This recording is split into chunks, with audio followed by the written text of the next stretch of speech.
उस crime minister की बात कर रहे थे। अच्छा, आलिया अफजल साहब एक बात तय कर लेते हैं, आप प्राइम मिनिस्टर के बारे में ऐसे अल्फाज इस्तेमाल नहीं करेंगी क्योंकि हमारा ये शो पाकिस्तान में नहीं पाकिस्तान से बाहर भी देखा जाता है। He is premier of the country, मीर रियासत है हमारे, उनके बारे में इस तरह के अल्फाज और अल्काबात तो इस्तेमाल नहीं करेंगी ना। कोई डिक्टेट नहीं कर सकता। मैं एक सेकंड में आपके प्रोग्राम में बैठी हूं, मुझे आप डिक्टेट नहीं कर सकते। नहीं, लेकिन मेरे प्रोग्राम में आप प्राइम मिनिस्टर के बारे में अगर क्राइम का लफ्ज इस्तेमाल करें, चोर चोर डाकू डाकू करें, तो दिस इज नॉट जस्टिफाइड। वाला मुजरिम समझती हूँ।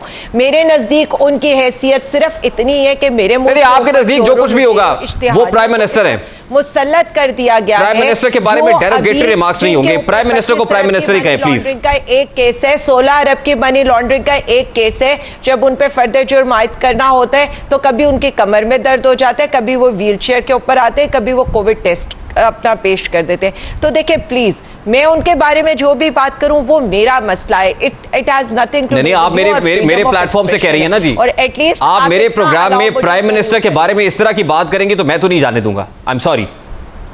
नहीं, देखिए वो आपके प्राइम मिनिस्टर होंगे, मैं तो नहीं उनको ऑन करती, मैं तो नहीं ये समझती। नहीं, वो 24 करोड़ आवाम के प्राइम मिनिस्टर हैं। आप समझे या ना समझे, यूनाइटेड नेशन जनरल असेंबली से जब उन्होंने खिताब किया तो बतौर वजीर आजम पाकिस्तान किया है। पर मुसल्लत हुआ, और मुसल्लत रहने के लिए देखिए मेरी एक बात सुने, हम उनको इतना ही समझते हैं और हम यही समझते हैं कि एक मुल्जिम को इस मुल्क के ऊपर मुसल्लत कर दिया गया। एक मुल्जिम जिसके ये सवाल आप chief justice of the country से कर रही हैं, आप अदालती सिस्टम के ऊपर सवाल उठा रही हैं। देखिए मेरी बात सुनिए, हम इस बहस में उलझे रहेंगे, मैं अपनी बात पर कायम हूं और कायम रहूंगी। Please come straight away to my question ना, जो सवाल मैंने आपसे किया आप उसका जवाब दे। Prime minister of the country ये कह रहे हैं कि साबिक वजीर आजम के बारे में दोस्त ममालिक के सरबराह ने कुछ ऐसी बातें की कानों से धुएं निकलेंगे।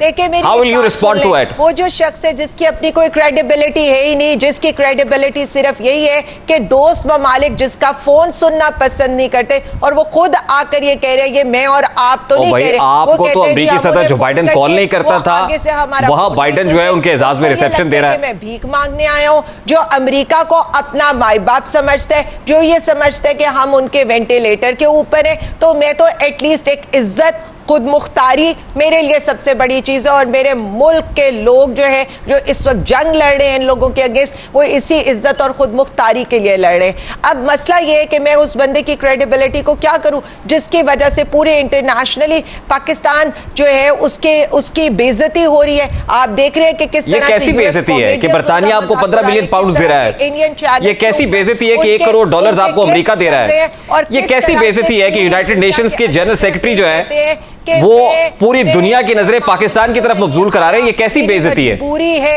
सिर्फ एक सेकेंड रेहान साहब प्लीज एक सेकेंड, मुझे अपना मौकफ तो देने दे। Why are you bringing disgrace to my country, Alia Hamza साहिबा? Why are you bringing such a disgrace? Who said कि मेरे मुल्क की बेइज्जती हो गई? कौन सी करप्शन की है? नहीं, मेरे मुल्क की बेइज्जती कैसे हो गई? जो अपने एयर प्लग्स ठीक नहीं कर सकता, जिसका confidence level is 0। What difference does it make? ये किसी भी इंसान के साथ हो सकता है। के जनरल सेक्रेटरी को बैठकर जिस तरह की अंग्रेजी का वो करे, आपकी अपनी कौमी जबान है, जो यूएन के अंदर आप क्या देख रहे हैं। लेकिन I don't want to bring disgrace to my country and my prime minister. जिस वक्त वो प्राइम मिनिस्टर थे तो उस वक्त हम उनकी इज्जत करते थे, उनको प्राइम मिनिस्टर नहीं कहते थे। बता देती हूँ, देखिए मैं अपनी बात कर रही हूँ और मैं अपनी बात को एविडेंशियल प्रूफ के साथ पेश कर रही हूँ। उसके बाद आप ये देख ले, यूएई इनको कुछ देने के लिए तैयार नहीं है। देखिए ना, ये फैक्ट्स को डिस्टॉर्ट कर रही हैं आप। जरा फैक्ट चेक भी ले लें, रियलिटी चेक क्या है ये भी देख लिया करें। और आप ये कह रहे हैं he is not a this needs a serious reality check. आपको किसने कहा कि रूजवेल्ट बिक रहा है? आपको किसने कहा कि रूजवेल्ट प्राइवेटाइज हो रहा है या बिक रहा है? मेरे अपने प्रोग्राम में फेडरल मिनिस्टर फॉर इन्वेस्टमेंट आए और उन्होंने कहा ये सब पाकिस्तान तहरीक इंसाफ का झूठा प्रोपेगेंडा है। ये आए या आकर क्लैरिटी दें। आज जो बैठकर ये प्रेस कॉन्फ्रेंस के अंदर बातें कर रहे थे कि जी मैंने सारे दौरे खुद किए, आज तक अपनी रसीदें तो ये जमा करा नहीं सके, तो दौरों की रसीदें ले आए ना, ले आए सारा। वो तो कहते हैं कि जिस वक्त मैं चीफ मिनिस्टर पंजाब था तो उस वक्त भी बैरून ममालिक तमाम दौरे अपने खर्च पर किए मैंने। प्लाजा होटल के अंदर इनका कौन सा पर्सनल अकाउंट था? क्योंकि आज तक तो हमने यही देखा है कि मकसूद चपड़ासी के अकाउंट से इनके अकाउंट के अंदर पैसे आ रहे हैं, इनकी बेगमात के अकाउंट के अंदर पैसे आ रहे हैं, आपको सबूत ले सामने अकाउंट के अंदर पैसे आ रहे हैं। और जब नैब इनसे सवाल करते हैं तो ये कहते हैं मेरा तो कोई बिजनेस ही नहीं है, मेरे बेटों से पूछो। तो जिनका कोई बिजनेस ही नहीं है, जो भैंसों का कारोबार करके दूध और कट्टे बेच के अपना सारा काम करे, उन्होंने कैसे द प्लाजा होटल के बिल्स अदा कर दिए और किस तरह से अपने और अपने डेलीगेशन के बिल्स अदा कर दिए। ये अवाम के अगर पैसे नहीं है, हम अप्रिशिएट अच्छा, मैं इस बहस में नहीं जाना चाहता। फिर बहुत से लोगों की सिलाई मशीनों का जिक्र आ जाएगा। अभी prime minister of the country ने एक और ऑडियो लीक को क्लैरिफाई किया है। वो कहते हैं मैंने तो ऑडियो में किसी से हीरे की अंगूठी की बात नहीं की, मैंने तो 5 कैरेट की बात नहीं की, उस ऑडियो में मेरिट की बात हो रही है।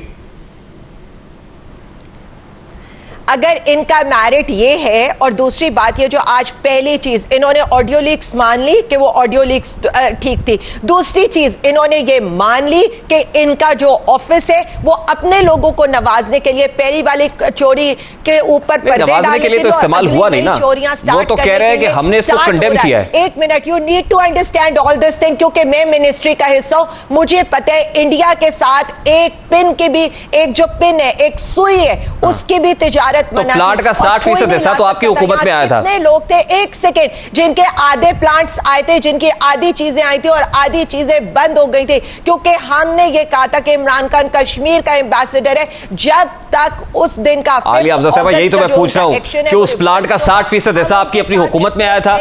उसके बाद रजाक दाऊद साहब की कंपनी से रुजू किया गया था और रजाक दाऊद साहब की कंपनी ने कहा था कि 1 अरब रुपया लेंगे और बरास्ता लंदन वो पाकिस्तान पहुंचा देंगे। अभी तक वो भी पाकिस्तान नहीं आया। कि अगर हम रह गए, हम इनसे सवाल करेंगे। अब आप मेरे सवाल का जवाब नहीं देती ना। ये जो प्लांट था 40% हिस्सा ये आ गया है इंडिया से पाकिस्तान में, जिसके बारे में मरियम बीबी रिक्वेस्ट कर रही थी।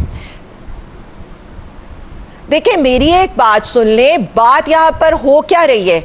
मरियम बीबी, आप कंटेंट पे गौर करें। मरियम बीबी कह रही हैं कि मुझे ये फेवर चाहिए मेरे दामादे आला के लिए, तो प्राइम मिनिस्टर ने दे दी फेवर, जो आधा आ चुका है। उसके बाद ये क्या फरमा रहे हैं, ये फरमा रहे हैं कि चूंकि पॉलिटिकल प्रेशर आएगा, चूंकि अवाम का बैकलैश आएगा, तो मैं इसको लंदन से आकर देखूंगा। और फिर उसके बाद वो जो मफरूर आला यहां पर ओथ लेकर अब खजाने की कुंजी जिन्हें दे रहे हैं, उनके बारे में कहा जाता है जब वो आ जाएंगे तो वो इसको सेटल कर लेंगे। तो मेरे सवाल का जवाब क्या हुआ कि क्या प्लांट आ गया?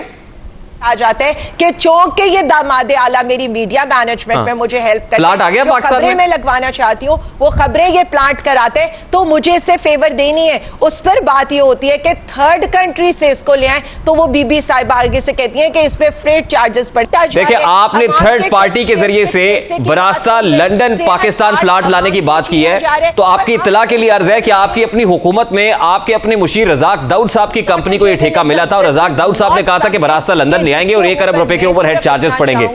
कि मीडिया का काम है इनके मकरू चेहरे सामने लाना, इनके मकरू और मीडिया का काम है कि फैक्ट्स को डिस्टॉर्ट होने से बचाना और रियलिटी चेक देना, और जो रियलिटी चेक हम आपको दे रहे हैं। अब आपने फिर कहा फला मफरूरुद्दीन है या फला मफरूर है। मुझे बताइए कि फला कोई मफरूर या इश्तिहारी जो है पाकिस्तान में आ सकता है उसके बगैर जब तक अदालत का गो हेड या ग्रीन सिग्नल ना हो? के पैसे को लूटते हैं। रियलिटी चेक ये है कि ये मीडिया मैनेजमेंट करके ये सारा कुछ करने की कोशिश करते हैं, लेकिन ना अवाम इल इन्फॉर्म्ड है, अवाम गुस्से में है। अवाम इस चीज पे भी गुस्से में कि एक उनके लिए एक गरीब आदमी को एक महंगे अस्पताल के अंदर इलाज की जो सहूलत देनी थी।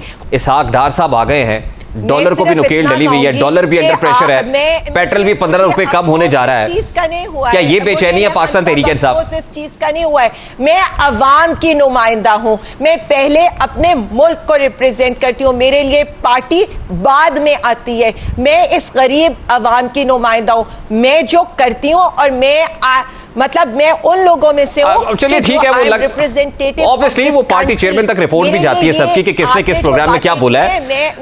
आपने बोल लिया, मैं तो तारीफ कर रहा हूं कि आपने ठीक बोल लिया। आपने सुना भी नहीं मुझे कि मैं क्या कह रहा हूं, आपने बोल लिया, आपकी अटेंडेंस लग गई है। मुझे कितना अच्छा लगेगा कि नहीं एक सेकेंड, मुझे अब मेरे सवाल का जवाब दे देना। लेकिन मैं क्यों कहूं, मुझे नहीं पसंद ये चीज कि मैं बैठ के यहाँ एलिगेशन लगाऊं जिस तरह की आपने बात की है। चले आपने दर्जनों एलिगेशंस लगा लिए, उसके बाद आपको ख्याल आया अवाम की बात मुझे आपको लगता है खान साहब के दरबार में हाजिरी देने, तो मैं अवाम की बात करती रहूंगी। और दूसरी बात है, अगर गलत को गलत कहना आपको लगता है कि खान साहब की तरबियत है, तो मुझे इस पे खुशी है कि खान साहब ने मुझे ये तरबियत दी है। मैं अगर खान साहब की तरबियत पे बात करने लगूंगा तो फिर मुझे बहुत कुछ याद आ जाएगा। मैं गुज़श्ता रोज अपने प्रोग्राम में लंदन की सड़कों पर मरियम औरंगजेब के साथ होने वाले वाक़े का जिक्र भी कर चुका हूं और बहुत सारी दास्तानें। मैं उस तरफ जाना नहीं चाहता, मेरे प्रोग्राम का मौजू ये नहीं है। मेरे आखिरी सवाल का जवाब अगर आप प्लीज देना चाहें कि डॉलर को काफी मार पड़ रही है, पेट्रोल भी सुना है कि 15 रुपए कम होने जा रहा है, स्टॉक मार्केट भी जो है पॉजिटिव इंडिकेटर्स शो कर रही है, ओवरऑल जो मार्केट सेंटिमेंट है काफी बेहतर है। क्या पाकिस्तान तहरीक इंसाफ की बेचैनी की वजह यह है? मैं आपको सिर्फ इतना बता दूं, डॉलर की कीमत जिस दिन हम लोग वोट ऑफ नो कॉन्फिडेंस था ना 179 थी और उसके बाद 250 पर वो पहुंचे। तकरीबन 60 से 70 रुपए का नुकसान, बल्कि मोर देन इट्स 80 रुपीज उसका नुकसान इस मुल्क को हो चुका है। उसके बाद अगर आपको लगता है 6 रुपए कम हो रहे, तो आइडियली मार्केट रेट से, जितना मैं इसकी रियल एक्सचेंज रेट को समझती हूँ एज एन इकोनॉमिस्ट या एक इकोनॉमी के स्टूडेंट के, तो इसको 200 से नीचे होना चाहिए। तो डॉलर आपको लगता है 200 से नीचे आ जाएगा? ये कोई चमत्कार नहीं है जिसे आप पेश करें। आने से आ जाएगा। आपको मैं बता, उनका तो टारगेट ये है कि 185 पे लेके आना।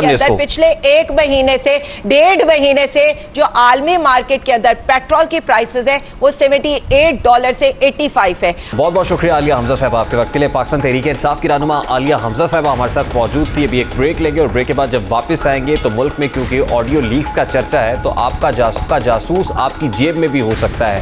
ये क्या मामले को उठाएंगे इस ब्रेक के बाद हमारे साथ।